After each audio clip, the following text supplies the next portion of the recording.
हाथ जोड़कर आसमान की ओर खड़े हो जाए और प्रार्थना करें और बोले, हे प्रभु, मैं शक्तिशाली आत्मा हूँ, मैं हमेशा खुश हूँ, मैं हमेशा शांत हूँ। परमात्मा हमेशा मेरे साथ है।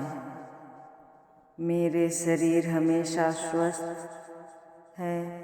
मेरे सारे बहुत प्यारे हैं। मेरी सबके साथ बहुत बनती है।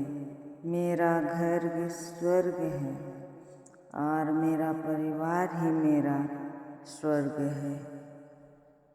रात को सोने से पहले भी ये संकल्प करते जाएं, 1-2 महीने में घर में परिवर्तन होना शुरू हो जाएगा। राधे राधे। कुछ गुरु की बातें और कथा करते हैं। थोड़ी सी पहले गुरु जी का वंदन कर लिया करें। गुरुर्ब्रह्मा गुरुर्विष्णु गुरुर्देव महेश्वरा, गुरु साक्षात् परं ब्रह्मा, तस्मै श्री गुरवे नमः।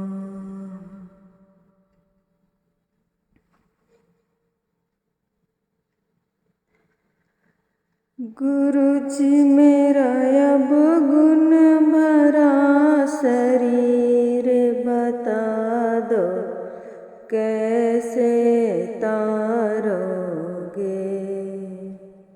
गुरु जी मेरा अब गुण भरा शरीर बता दो, कैसे तारोगे। ना मैं गंगा जमुना नहाई, ना मैं गंगा जमुना नहाई, हर की पौड़ी जाना पाई, हर की पौड़ी जाना पाई।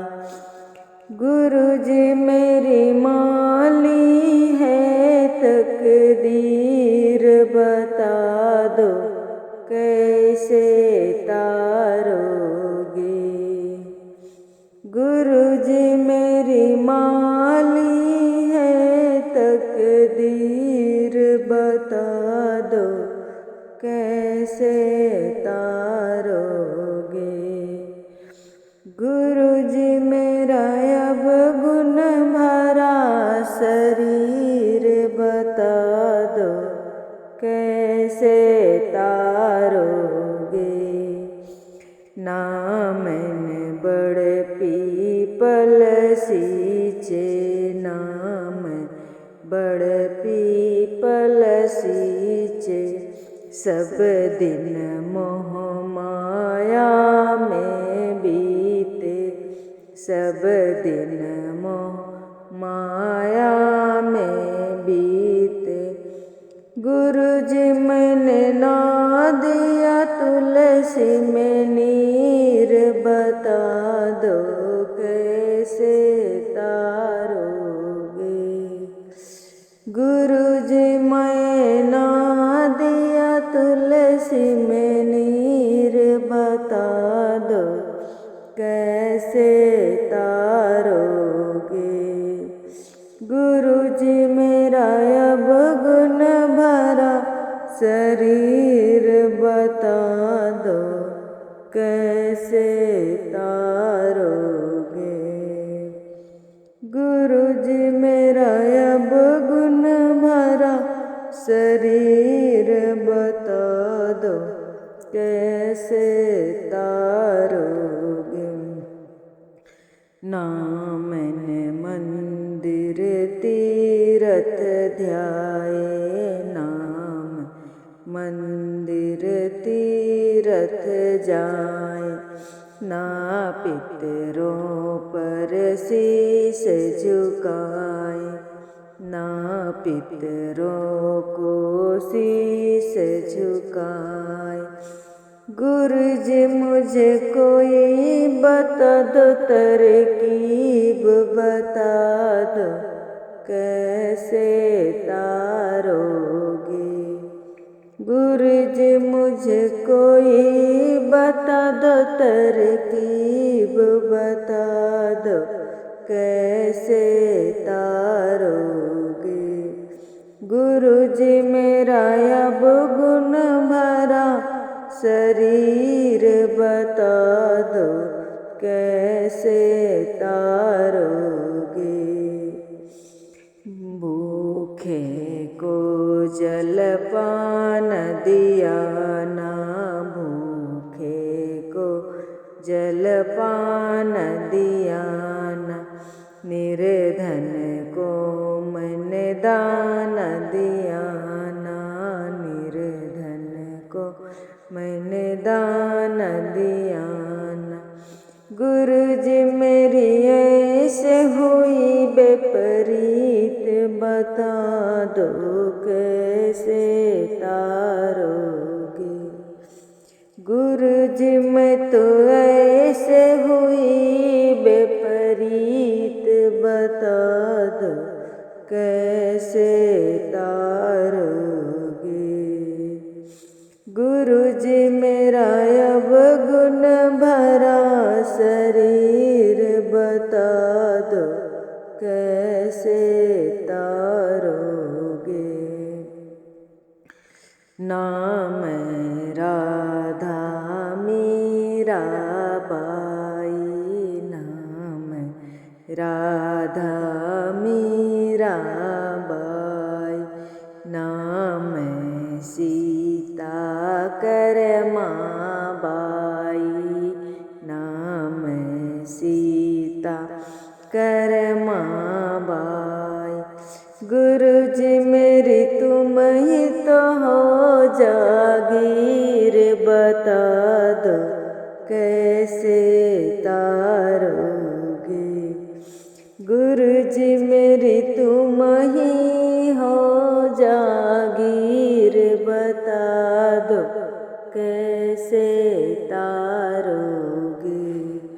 गुरुजी मेरा अब गुण भरा शरीर बता दो, कैसे तारोगे।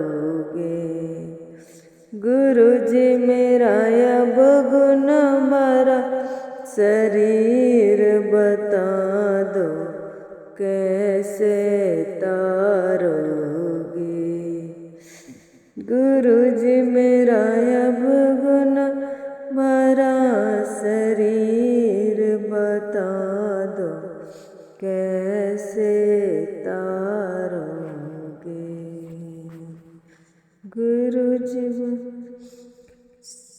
मेरा अब गुण भरा शरीर बता दो, कैसे तारोगे।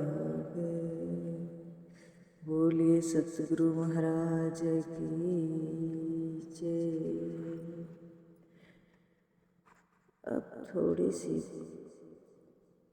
कुछ ज्ञान की बातें हो जाए।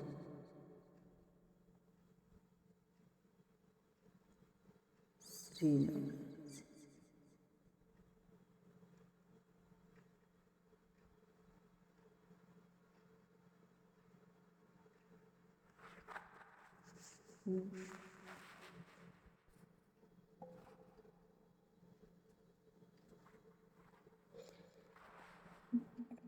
तब रास्ते का पत्थर मंजिल की सीढ़ी बन जाती है। ऐसा सुनने से जैसे दिन को सजाता है सूरज और रात सजाता है चाँद, वैसे ही मानव जीवन को सौंदर्य से युक्त करने का काम सतगुरु महाराज करते हैं। किंतु यह अनुपम उपलब्धि केवल सतगुरु बनाने से प्राप्त नहीं होती, बल्कि सतगुरु के चरणों का दास बन जाने के बाद ही मानव जीवन शोभ्यमान होता है। संसार में चाहे कोई कितना ही बड़ा ज्ञानी हो अथवा ध्यानी सिद्ध संत हो या कोई महान विज्ञानी चिकित्सा हो या शिक्षक, कोई उद्योगी हो या व्यवसायी, जब तक उसे सतगुरु प्राप्त नहीं होते तब तक उसका जीवन गरिमा से युक्त नहीं होता। प्रातः काल पूर्व दिशा में लालिमा के लिए उदित होने वाला सूर्य समस्त ब्रह्मांड की आंखें बनकर प्रकट होता है, सबको प्रकाशित करता है। लेकिन यह बाहर की आँख है, बाहर का प्रकाश है, जिससे इंसान के बाहर की ओर खुले चर्म चक्षुओं को लाभ प्राप्त होता है, जिससे संसार का सौंदर्य दिखता है और मनुष्य इस आसार की ओर आकर्षित हो जाता है। संसार सागर में अंधेरे और उजाले दोनों हैं। यह जरूरी नहीं कि जो आप अपने इन बाहर खुले हुए नेत्रों से देख रहे हैं, जो दृश्य साफ साफ दिखाई दे रहा है, वह सत्य का ही उजाला है। उसे चमकते हुए उजाले की परत के पीछे छिपा हुआ घना अंधकार भी हो सकता है।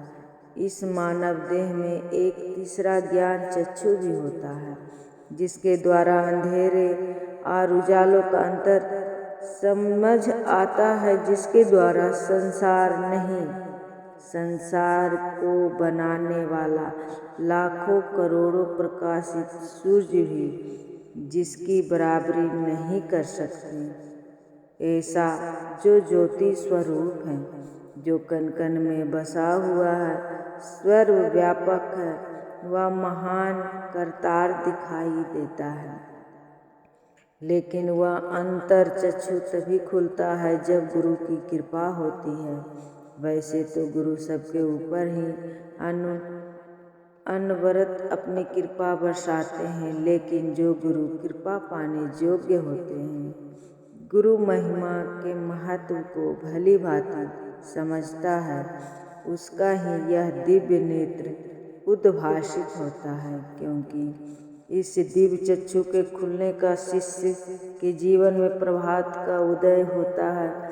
सतगुरु शिष्य को बाहर से नहीं, अंदर से जोड़ते हैं, क्योंकि अंदर ही वह उजाला मौजूद है जिसमें जीवन की चमक, जीवन की गरिमा, जिसके लिए हमें यह अनमोल शरीर प्राप्त हुआ है। अंदर के प्रकाश से ही बाहर की वास्तविकता समझ आती है। दुनिया के रिश्ते नाते की सच्चाई का भी पता चलता है। जब सतगुरु के ज्ञान का अमृत मिल जाए, नीर और क्षीर का भेद तभी पता चलता है जब गुरु कृपा से अंदर का प्राणी जाग जाए। गुरु शरण प्राप्त किए बिना इंसान बहुत सारी चोटों का शिकार हो जाता है, जाने अनजाने में गुनाहगार बन जाता है, दर दर की ठोकरें खाता है। वैसे ठोकरें जीवन में सबक सिखाने के लिए लगती हैं, लेकिन गुरु की कृपा के बिना इंसान बार बार ठोकर खाता है, बार बार गुनाह करता है, बार बार धोखे का शिकार होता है। पर जब गुरु कृपा से ज्ञान चक्षु खुल जाता है, तब शिष्य राह में ठोकर बनकर पड़े हुए पत्थर को भी अपनी मंजिल सीढ़ी बना लेता है।